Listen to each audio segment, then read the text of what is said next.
बिस्मिल्लाहिर्रहमानिर्रहीम। अस्सलाम वालेकुम नाज़रीन कराम। एक नई वीडियो और एक नए मौजू के साथ आपकी खिदमत में हाज़िर होते हैं। बात करने जा रहे हैं जो सोशल मीडिया पर आजकल गंद चल रहा है, और जो गंद का मैं एक इस तरह लेके चलूँ कि पाकिस्तान के लिए तो ख़ास तौर पे ये नासूर बना ही हुआ है, तो ये पूरी दुनिया में अपने झंडे गाड़ रहे हैं। लोन ऐप्स या ब्लैकमेलिंग और ख़ुदकुशियाँ इन लोगों को मजबूर कर रही हैं कि आपने अगर लोन ले लिया है तो आप जाके ख़ुदकुशियाँ करें, उसके बाद आपकी कोई माफ़ी हो सकती है। इस वीडियो की डिटेल में जाने से पहले अगर आप मेरे चैनल पर नए हैं और पहली दफ़ा आए हैं तो जल्दी से जल्दी चैनल को सब्सक्राइब कर लें और बेल आइकन को ज़रूर दबाएं ताकि मैं लेटेस्ट वीडियो आप तक पहुंचती रहे। एशिया, अफ्रीका और लातीनी अमेरिका के बहुत से ममालिक में डिजिटल लोन ऐप्स के ज़रिए लोगों को फांसने, माली तौर पर कर्ज़ के एवज़ भारी सूद पर वसूलियाँ करने और इनकी तज़लील करने और ब्लैकमेल के करने के एक घिनौने कारोबार का इजरा किया गया है। इंडिया में कम से कम 60 इंडियन शहरियों ने इन कंपनियों की तरफ से बदसलूकी और धमकियों के बाद खुदकुशी कर ली है, और हमसे जो खुफिया तहकीकात जो हमें पता लगी हैं, और इंडिया और चीन में इस घिनौने स्कैंडल से फ़ायदा उठाने वालों को बेनकाब किया गया है। या हम बात करने जा रहे हैं एक इंडियन लड़की के बारे में जिनकी एक रोज़मर्रा की ज़िंदगी में ये किस तरह लोन ऐप्स आती हैं और किस तरह वो एक से इतना इफ़ेक्ट होती हैं कि उनको एक इतनी जलील पसंद उनको ज़िंदगी कर दी जाती है कि वो इसके बारे में बताते हुए रो पड़ी हैं। और हम उनकी वीडियो लेके और उनकी थोड़ी सी मैं कहूँगा कि ज़िंदगी का अहवाल लेके आप तक हाज़िर हुए हैं। हमें यहाँ पे उनका नाम नहीं शेयर कर सके, लेकिन हम इसको थोड़ा सा समराइज़ करके बोलने की कोशिश करेंगे। एक सुबह उनकी फ़ोन की घंटी पर उठी और यानी कि फ़ोन पर उनकी खाला ने घबराई हुई आवाज़ में कहा कि अपनी माँ को घर से बाहर ना जाने। और जब 17 साला नींद की हालत में दूसरे कमरे में गई तो वो अपनी माँ भूमि को रोते हुए देखकर घबरा गई।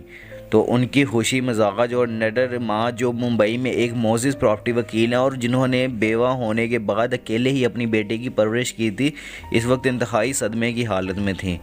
वो कहती हैं कि वो अपने हवास में नहीं थी और परेशानी और सदमे से दो चार जो उनकी माँ हैं उनको बताना शुरू किया कि कौन से अहम दस्तावेज़ात कहाँ रखे गए हैं, कौन से लोग अहम हैं, और ऐसा लग रहा था कि वो घर से निकलने के लिए बेचैन लग रही थी।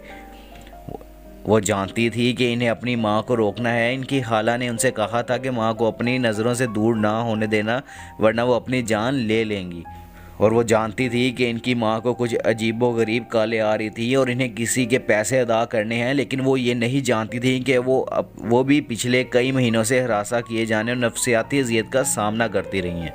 वो एक आलमी स्कैंडल का शिकार हो चुकी थी जिसकी जड़ें कम से कम 14 ममालिक में फैली हुई हैं, और ये एक घिनौना कारोबार है जिसमें लोगों की तजलील करके और ब्लैक मेलिंग के ज़रिए मुनाफा कमाया जा रहा है और लोगों की ज़िंदगियाँ बर्बाद की जा रही हैं।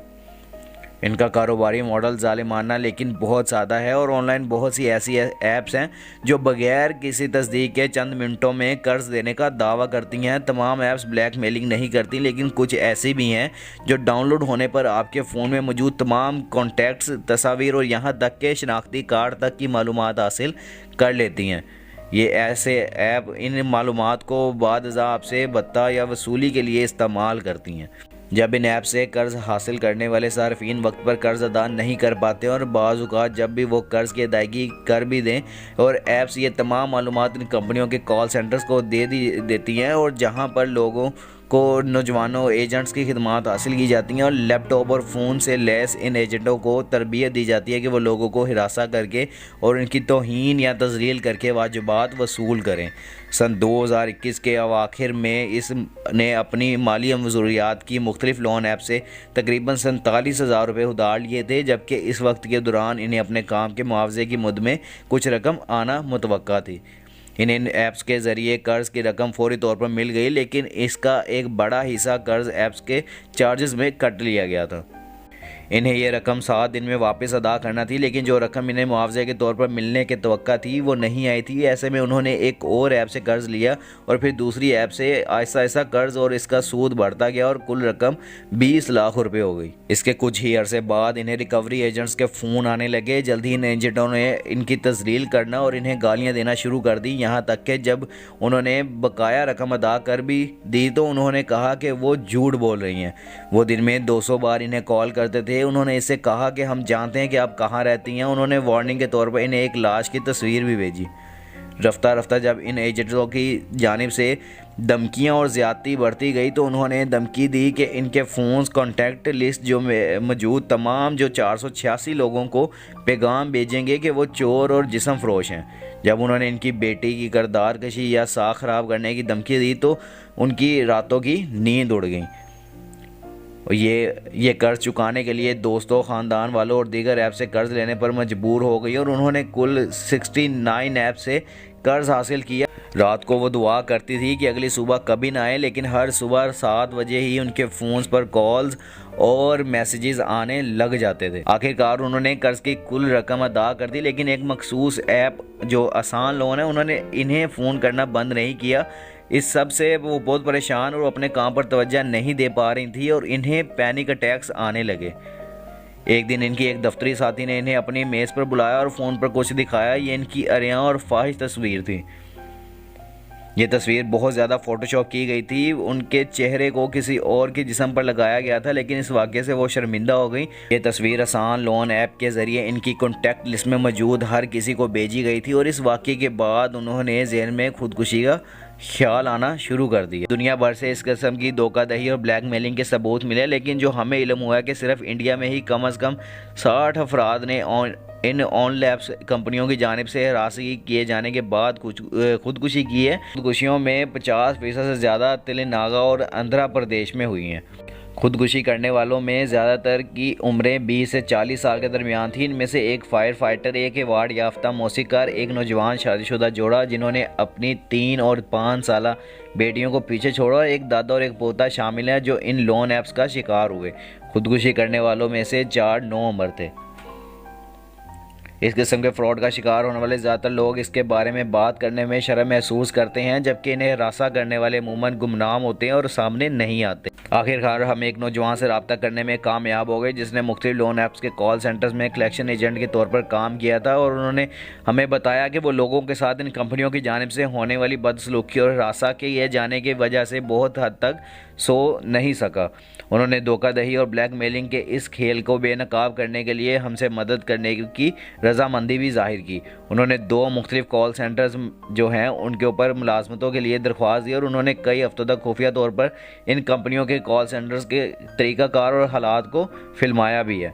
उनकी वीडियोस में कम उम्र एजेंटों को सार्फिन को हरासा करते हुए देखा और सुना गया है और एक वीडियो में एक खातून एजेंट सारिफ को गालियाँ दे रही है और कह रही है कि अपना रवैया ठीक करो वरना मैं तुम्हें थप्पड़ मारूंगी।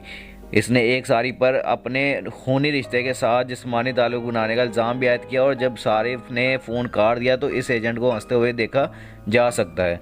एक और एजेंट ने गाहक से कहा कि वो कर्ज़ की अदायगी के लिए अपनी मां से जिस्म फरोशी करवा ले और रोहिन ने इस तरह की हरासगी और तौहीन के 100 से ज़्यादा वाक़यात रिकॉर्ड किए हैं। ये पहली बार है कि इस मुनज़्ज़म ब्लैकमेलिंग और बत्ताखोरी के कारोबार को कैमरे में फिल्माया गया हो। तो आप यहाँ से अंदाज़ा लगा सकते हैं कि यार इन चीज़ों से और ये लोन ऐप जो हमारे ख़ास तौर पे पाकिस्तान में जिस तरह ये यूज़ होती हैं, लोगों के पिछले दिनों में आपने सुना होगा कि यहाँ पे भी जो पाकिस्तान का एक घर में वो अपने बच्चों के लिए लोन लिया एक आदमी ने और वो नहीं चुका सका तो उसने खुदकुशी कर ली। यानी कि ये लोन ऐप्स के ज़रिए जो पाकिस्तान को लूटने का जो लोगों ने कारोबार बनाया है उनके लिए हम आवाज़ उठा रहे हैं कि यार खुदारा आप इस बात को समझें कि लोन ऐप्स वगैरह से आप वक्ती तौर पे तो पैसे ले लेंगे और आपकी वहाँ पे वक्ती तौर पे आपकी ज़रूरत भी पूरी हो जाएगी, लेकिन उसके बाद जब आप लोग उनको वापस करने के हालांकि उनके पास वो आपको दिखाते हैं आपके पास 20 दिन का टाइम है, 15 दिन का, 7 दिन का, फिर कभी 25 दिन का भी टाइम देते हैं, 30 दिन का भी टाइम देते हैं।